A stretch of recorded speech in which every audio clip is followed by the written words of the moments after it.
Husband refuses to change despite our troubled pasts and my resolve to divorce, leading us to couples therapy as a last chance. I started life as what most would call a regular kid. Growing up in an average household with 2 siblings, a loving mother and father who were both educated teachers, my earliest memories are painted with happiness.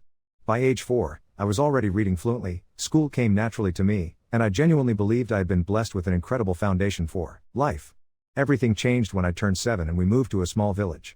Starting at a new school, I was immediately branded as an outsider who didn't belong. The class bully made my life hell, beating me up, chasing me around the playground.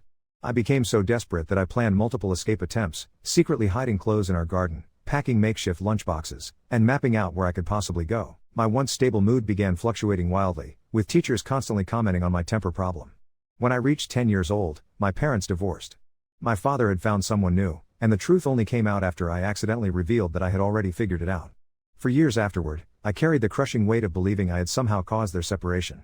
Life took another dramatic turn when my mother and I moved to a small, ghetto-like suburb. She took a minimum wage job and maintained strict control over every expense just to keep us fed and clothed. At 10 years old, I found myself cooking dinner, preparing my little sister for school each morning, cleaning the house, and comforting my mother when exhaustion and sadness from the divorce overwhelmed her. School remained a struggle. I wasn't popular, and teachers continued discussing my apparent bad temper and explosive fits of rage. By 13, I had begun starving myself and cutting. My obsession with restricting food grew more intense, and at 15, I transferred to a boarding school where everything spiraled completely out of control. My daily routine became a punishing cycle, running 7 kilometers every morning, maintaining a schedule of 22 hours of athletics weekly, and hitting the gym each evening. Through it all, I barely ate anything. Eventually, I stopped weighing myself entirely because I convinced myself I was too fat. Looking back, my BMI had dropped to 14.85. I weighed just 99 pounds at 5'84 tall.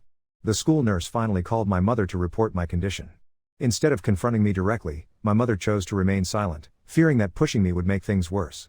She hoped I would come to her when I was ready to talk. Her silence only convinced me that she simply didn't care about what was happening to me. Returning home from boarding school, my self-mutilation intensified. I replaced strict food restriction with a cycle of binge eating followed by forced vomiting. The self-hatred consumed me entirely. I despised my voice, my reflection, everything about myself. I would literally slam my head against walls repeatedly, desperate to inflict pain and punishment on myself. My thoughts spiraled into an uncontrollable downward trajectory. I became convinced that I didn't belong on Earth, that my existence was some cosmic mistake, that everyone around me would be better off without me. Riding the bus, I imagined people staring at me because I was so hideous, certain they could somehow see what a complete freak I was inside. Despite this internal chaos, I became incredibly skilled at maintaining a facade. I could spend an entire day at work, smiling, laughing, making small talk, then return home to harm myself in private. At 18, I attempted suicide. The thought had occupied my mind for years. I had spent countless hours planning exactly how and when I would do it.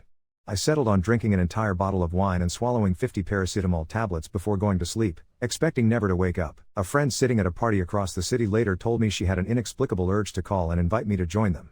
I don't remember answering the phone, but apparently I sounded extremely disoriented. She made the decision that saved my life by calling an ambulance. They broke down my door and carried me out. In the ambulance, I vaguely remember a paramedic trying to keep me conscious, asking, "Why do young girls like you do this?" I can't recall if I responded. At the hospital, they pumped my stomach and forced me to drink activated charcoal. I spent several days there while they treated me for liver damage, then was transferred to a mental institution for a couple of weeks. During my hospitalization, someone I had met shortly before the incident came to visit me. He supported me throughout the entire ordeal, and we began dating afterward. The relationship was turbulent, but I was desperately in love, though looking back, I realize I probably would have fallen for anyone who showed me genuine care. I was vulnerable and starving for the love I couldn't give myself. We had been together for almost 6 months when I attended an 18th birthday party with a classmate. I stepped outside to smoke, and a seemingly nice, friendly guy struck up a conversation with me. I had been drinking a little, was terribly young and naive, and was in a surprisingly good mood. When I started shivering from the cold but didn't want to go back inside because of the loud music, he suggested we sit in his car and continue talking. I saw it as a kind gesture and nothing more. That decision haunts me as one of the biggest mistakes of my life. If I could travel back in time and warn myself, I would do it in a heartbeat. I have blamed myself for that choice ever since. Inside the car, he was suddenly all over me. I completely froze, panic consuming me as my mind screamed, "This is not real, this is not real, this is not real." I don't remember much of what happened next. At some point, I managed to get out of the car, but he came around and guided me back inside the party, telling everyone I was drunk. I was in complete shock, collapsing on the floor where I curled up and began crying uncontrollably. He fled the scene, driving away while intoxicated. The other partygoers finally realized something was seriously wrong and called the police. I was taken to the station for questioning, then to the hospital for examination. When I was allowed to use the bathroom, I discovered my underwear was on backward. Even then, I didn't fully comprehend what had happened to me. Early the next morning, I was driven home. The first thing I did was rush into the shower, spending hours trying desperately to wash away the dirty feeling that clung to my skin. But it was useless. He was charged with attempted rape. Later, lab results confirmed sexual intercourse had occurred based on DNA evidence. When questioned, he admitted to hearing me crying and whimpering, claiming he had stopped because of it. The DNA results told a different story entirely. Despite all this evidence, the prosecutor decided to drop the case due to insufficient proof. Because I had frozen during the attack, I didn't have enough physical bruises. His fleeing the scene and admitting to hearing me cry apparently wasn't enough to secure a conviction. Shortly after, I moved in with my boyfriend. I was terrified of being alone, scared when cars pulled up beside me, afraid of the dark.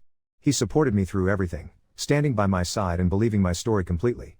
Then he started drinking more heavily.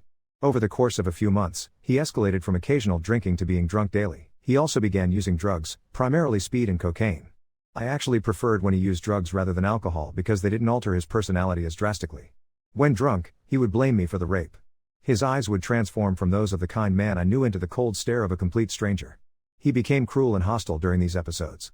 Many nights, I found myself hiding in bed, listening to him get drunk in the living room while blasting Rammstein, songs I still can't stand today. I would lie there crying, silently praying he wouldn't remember I existed in his intoxicated state. Sometimes he did remember. I convinced myself that his drinking was my fault, that his violence toward me was somehow my responsibility. I became increasingly isolated, my friendships dissolving as I focused entirely on maintaining appearances and hiding bottles and shame. Multiple people told me he was cheating on me, but even that wasn't enough to make me leave. When I turned 20, I finally found the courage to escape.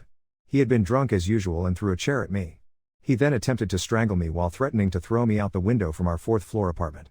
I managed to fight my way out of his grip but was kicked down the stairs as I fled through the door. I returned only once afterward, accompanied by his father for safety. I spent just 30 minutes collecting my most essential belongings, then walked out of that life, forever. The following years were spent burying myself in work, avoiding dealing with any of the trauma I had experienced. When I was 22, I met my second boyfriend, the man who would become my husband. He was the complete opposite of my ex, which felt like a massive advantage. At 24, I had another complete breakdown. I attempted suicide again, this time leaving a note on my World of Warcraft guild website of all places, then heading out to jump from a bridge. A random stranger stopped me before I could go through with it. Meanwhile, my guild members had tracked me down in real life and contacted both my boyfriend and my father. They reached me in time, and I was hospitalized once again. I was severely ill for 3 years. At my lowest points, my therapist would assign me basic tasks like this week, your goal is to shower, or this week, try to get out of bed. I would look out the window during a snowstorm, then the next time I looked, it was summer, and I had no idea where the time had gone. World of Warcraft became my sanctuary. I played 15 hours every single day. I was emotionally unstable, suffered frequent panic attacks, and switched servers 4 times, always running from people because I couldn't maintain relationships with anyone. I gained 30 kilos, primarily due to medication. While I had been slim before, I still struggle with accepting this weight gain. Gradually, through medication and therapy, I began improving. There have been setbacks since then, but the overall trajectory has been positive. I was eventually diagnosed with depression, anxiety, and emotionally unstable personality disorder. My self-image remains horrible. Whenever I take a photo for social media, I use an app that captures multiple shots. I typically take around 1,800 pictures and select the single one I don't find completely revolting. Even then, I still dislike it. I continue to describe myself using words like fat, ugly, pathetic, and other cruel adjectives. I know I shouldn't, but it's incredibly difficult when you genuinely loathe yourself. I don't have friends outside of World of Warcraft. I get scared in real life and literally flee from people if they get too close. My husband has friends, and I manage to socialize with them occasionally, but I generally don't attempt to meet new people. It's simply easier that way. I still experience panic attacks periodically. They're usually connected to my fear of people abandoning me. 34 years have passed now. 16 years since my life was forever changed by a rapist. It will never be the same again. I will never trust people the way I once did. I don't believe in romantic love anymore. I married my boyfriend after 12 years together. I love him like a dear friend. I doubt I'll ever allow anyone to steal my heart again. We've been together for 13 years now, no children. I can't continue living like this anymore. I care about him deeply, love him like a brother or close friend. I hate that I have to break his heart, but I'm finished settling for less than I deserve. I'm done living with a man who refuses to do his share of household responsibilities, a couch potato who never wants to do anything meaningful. A man who needs to be escorted everywhere, even for simple grocery shopping. A relationship devoid of attraction because he's asexual. A relationship where I'm forced to suppress my own sexuality completely.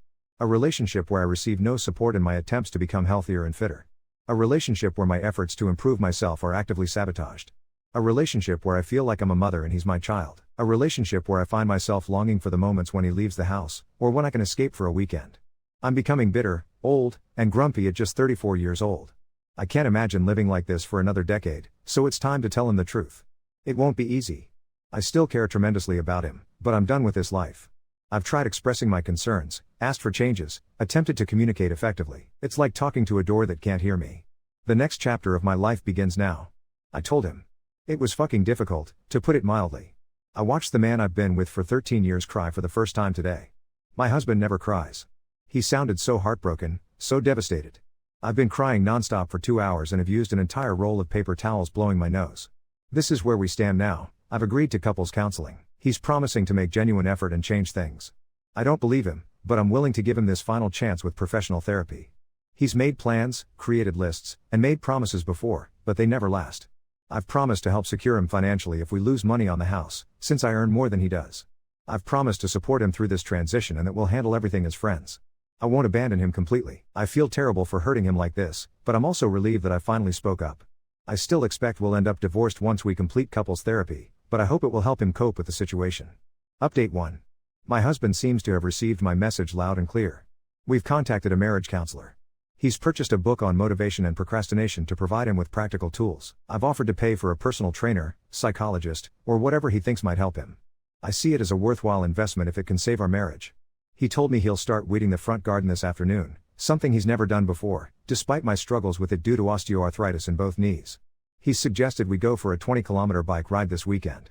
We've never biked together like that, even though I've requested it multiple times. Can we make this work? I honestly don't know. It's primarily up to him now.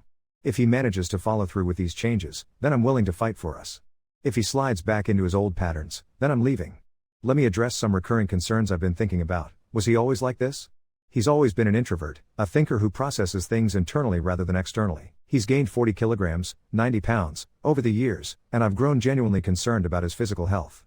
While I don't care about his appearance, the weight contributes to his inactivity. He's definitely become more sedentary over time. I've tried encouraging him to exercise with me, to find activities we could enjoy together, but with no success.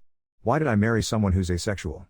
This is complicated. If nothing else was problematic in our relationship, I could manage this aspect. No relationship is perfect, but naturally, when multiple issues accumulate, everything becomes overwhelming. As for why I married him despite his asexuality, I wasn't seeking passionate romance when we met. I had experienced rape and survived a violent, abusive relationship. I didn't believe in romantic love, didn't believe I'd ever find true love, didn't believe I deserved such a thing. He loved me and felt like a safe choice. I loved him as a friend and brother, and I thought it could work. I still love and care for him in our platonic way. It has been challenging over the years, but we've worked through it. Is he depressed? While I understand why people might think so, I don't believe he is. He was diagnosed with depression by a general practitioner once but stopped taking medication because it didn't help him. He doesn't believe he's depressed and refuses to seek help. He doesn't feel sad, down, or hopeless, shows no tunnel vision or rumination. He's simply an inactive introvert. We both have first-hand experience with depression, so we know what to look for. Several months later, we fought through everything together.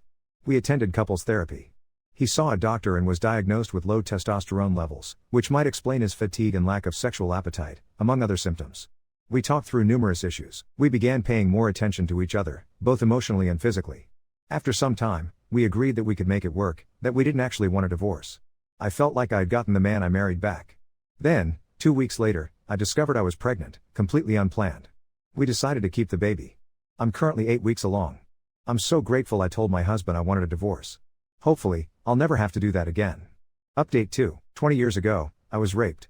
It affected me severely for many years, especially after my ex decided to blame me and abuse me following the incident. The specific details aren't important, but I wanted to share a glimpse of hope for anyone suffering similarly. It took an incredibly long time, filled with guilt, anxiety, and exhausting hard work. Nothing disappears within a year. But slowly, I began trusting again. I found my significant other. I joined the Army and became a combat lifesaver. I started volunteering for medic, junior medic, and combat lifesaver training. I managed to allow medical personnel to undress me, examine me, and most importantly, feel comfortable during these procedures. When I became a combat lifesaver myself, one of our training scenarios involved treating a rape victim. I handled it very well, but afterward, it cost me several sleepless nights. Last week, I returned for combat lifesaver education, this time as the injured participant. I volunteered to portray a rape victim when that specific scenario came up. I wanted to prove to myself that I could handle it. I also wanted to ensure the trainees received realistic reactions from me and that I could provide valuable feedback when necessary. And I did exactly that. I actually felt comfortable in the situation where aspiring combat lifesavers tried to help me.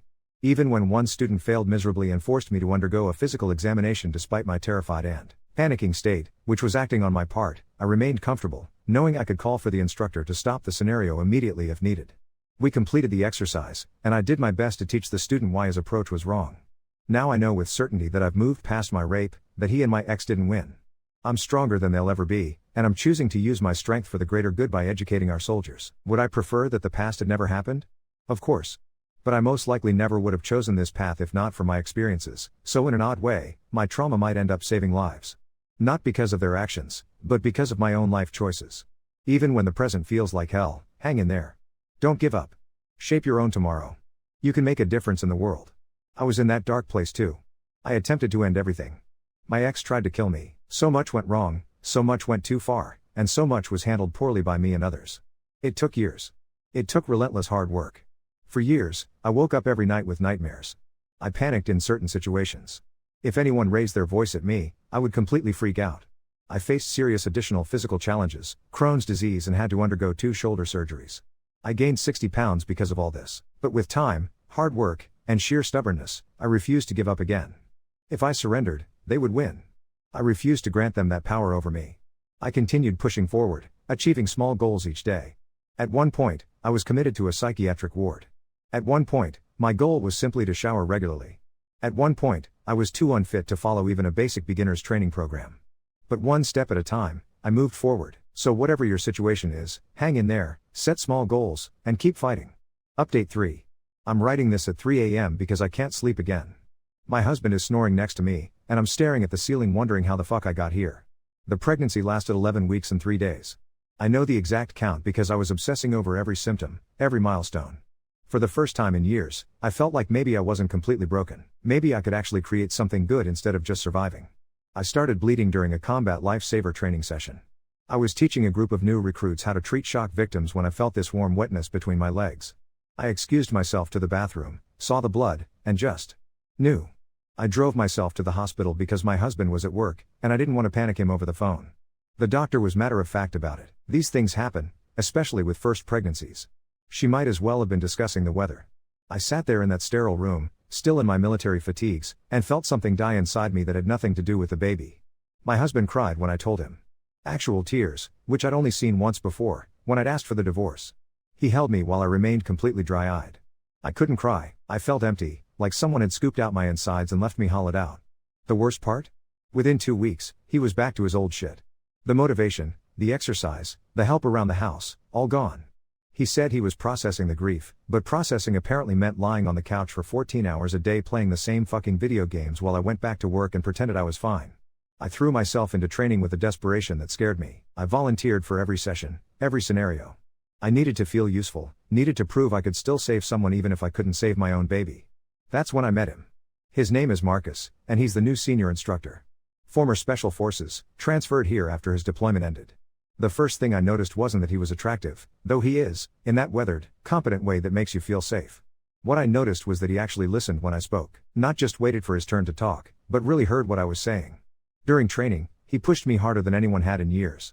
"You're better than this," he'd say when I was struggling with a particularly difficult scenario. "Show me what you're really capable of." It sounds stupid, but hearing someone believe in me again felt like finding water after walking through a desert. It started with coffee after training sessions. Just debriefing, going over techniques. He'd been through some shit too, lost his entire unit in an IED explosion 3 years ago. We both understood what it meant to carry trauma and still show up to help others. We both understood that sometimes saving other people is the only thing that makes sense of your own survival. I started looking forward to Tuesdays and Thursdays, training days. I'd actually put on makeup, which I hadn't done in months. I'd catch myself thinking about things he'd said, analyzing every interaction. My husband never noticed because he was too busy explaining to his guild why he couldn't make their raid schedule. The breaking point came during a particularly intense training scenario. I was playing a sexual assault victim, something I'd done dozens of times before without issue. But this time, when Marcus had to examine me as the attending medic, something shifted. His hands were professional, gentle, but there was this moment when our eyes met that felt like an electric shock. After the session, I was shaking. Not from the scenario, I'd moved past that years ago. I was shaking because I realized I wanted him to touch me again. Actually wanted someone to touch me, which hadn't happened in longer than I could remember. I stayed behind to clean up the training room, hoping he'd stay too. He did. "You okay?" he asked, and I just started crying. Not the pretty movie crying, the ugly, broken sobs that come from somewhere deep in your chest. He didn't try to fix it or tell me it would be okay. He just sat next to me and waited. When I finally stopped, I looked at him and said, "I lost a baby 2 months ago." "I'm sorry," he said, and I believed him. "My husband has given up," I continued. "On everything. On me, on us, on life. And I'm so fucking tired of being the only one who cares about anything." That's when he kissed me. Soft, tentative, like he was asking permission. I kissed him back because I was drowning, and he felt like air. We pulled apart after a few seconds, both breathing hard. "This is fucked up," I said. "Yeah," he agreed. "It is." That was 3 weeks ago. We haven't kissed again, but something has fundamentally changed. We text constantly, not about work, but about everything else. He sends me articles about trauma recovery. I send him terrible memes that make him laugh. We've started meeting for coffee on weekends, always with the excuse that we're discussing training protocols. I know what this is. I know what I'm doing. I'm having an emotional affair with my instructor while my husband sits at home getting fatter and more useless by the day. I'm becoming the person I used to judge, the person who cheats instead of just leaving. But for the first time in years, I don't feel like I'm slowly dying inside. When Marcus looks at me, I see someone worth saving. When my husband looks at me, if he looks at me, I see disappointment and obligation. Last night, Marcus texted me at 11 p.m., "Can't sleep. Thinking about you." I stared at that message for 20 minutes, my heart racing like I was 17 again. My husband was 3 feet away, snoring through another night of his grief processing. I texted back, "Me too. I don't know where this ends. I don't know if I have the courage to leave my husband or if I'll just keep living this double life, until it destroys me. What I do know is that I'm 35 years old, and I'm tired of settling for survival when I could be living." The woman who survived rape and abuse and learned to trust again is now the woman texting another man while her husband sleeps.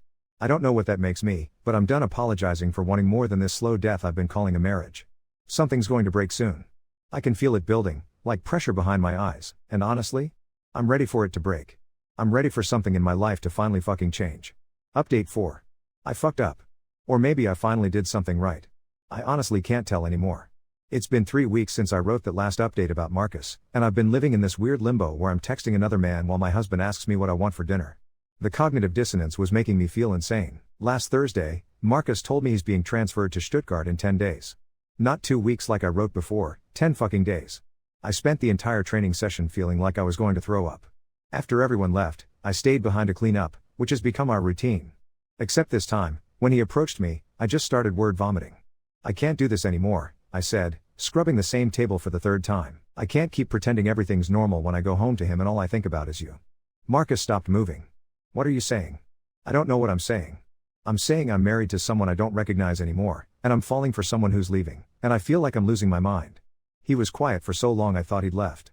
When I finally looked up, he was just standing there, staring at me. "I don't want to be the reason you blow up your marriage," he said. "You're not. My marriage blew up years ago. I just kept pretending it didn't." That's when he kissed me. Not the tentative kiss from before, this was desperate, hungry, like we were both drowning. I kissed him back because I was, and when we broke apart, I knew I'd crossed a line I couldn't uncross. "Come with me," he said against my mouth. "To Stuttgart. I know it's insane, but come with me." I laughed, but it came out broken. "I can't just abandon my entire life." "What life? You just said you're losing your mind." I went home that night and my husband was exactly where I'd left him. Same spot on the couch, same game, same vacant expression. I stood in the doorway watching him, and for the first time in years, I felt nothing. Not love, not resentment, not even pity. Just nothing. "How was training?" he asked without looking up. "Fine," I lied. "There's leftover pizza in the fridge if you want some." I stared at the back of his head. "I kissed someone today." His character died on screen. He paused the game and turned to look at me, and I saw the exact moment my words registered. "What?" "I kissed someone today. And yesterday I wanted to kiss him. And tomorrow I'm going to want to kiss him again." He set down the controller with shaking hands. "Who? Does it matter?" "Yes, it fucking matters." I'd rarely heard him raise his voice. The sudden anger was almost refreshing. At least it was some kind of emotion. "Marcus. The senior instructor. The guy from your training." It wasn't a question. "Yeah. How long?" "We've been talking for a few weeks." Today was the first time we kissed. Talking. He said it like it was a dirty word. Yes, talking. Something you and I stopped doing about 3 years ago. He stood up, started pacing. So what, you're leaving me for him? I don't know, he's being transferred to Germany. He asked me to come with him. And I'm considering it. The silence stretched between us like a chasm. He sat back down, put his head in his hands. I know I haven't been. I know things have been bad since the miscarriage. But I thought we were working through it. You thought wrong. I can change. I've been thinking about seeing someone, a therapist maybe. You've been thinking about it for 3 years. I'll do it this time. I promise. You promised before. You promised after I asked for the divorce. You promised after the miscarriage. You changed for exactly long enough to get me pregnant, then went right back to this. I gestured around the room. I can't keep waiting for you to decide I'm worth fighting for. You are worth fighting for. Then why haven't you? Why have I been fighting alone for so long? He didn't have an answer for that. Or maybe he did, but he was too afraid to say it. So what happens now? He asked. I don't know. I honestly don't know. Are you going to see him again? I could have lied. I should have lied. But I was so tired of lying. Yes. When? Tomorrow. We have training. And after that? I don't know. He nodded slowly, like he was processing something huge. I think I'm going to stay at my brother's for a few days. Give us both some space to think. Okay. Don't do anything irreversible while I'm gone. Please, I wanted to promise him that, but I couldn't. I can't promise that. I know. He packed a bag, and for the first time in years, I helped him. Not because I felt guilty, but because it felt like the decent thing to do. At the door, he turned back. I love you, he said. I know. I love you too. Just not the way you need me to. He left, and I sat in our house, my house now, I guess, and felt this weird combination of relief and terror. For the first time in months, I could breathe properly. But I also had no idea what the fuck I was doing. I texted Marcus, my husband knows. He's staying at his brother's. He called me immediately. Are you okay? I think so. I don't know.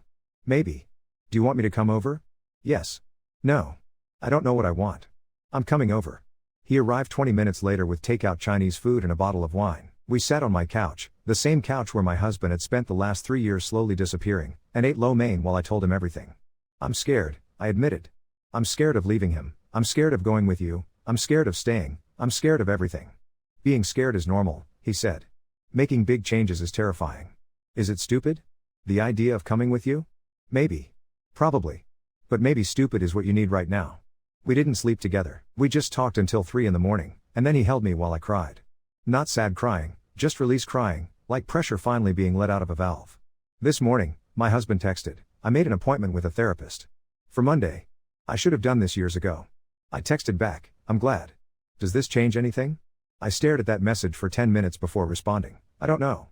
And I don't. Marcus leaves in 6 days. My husband is finally getting help, but it might be too late.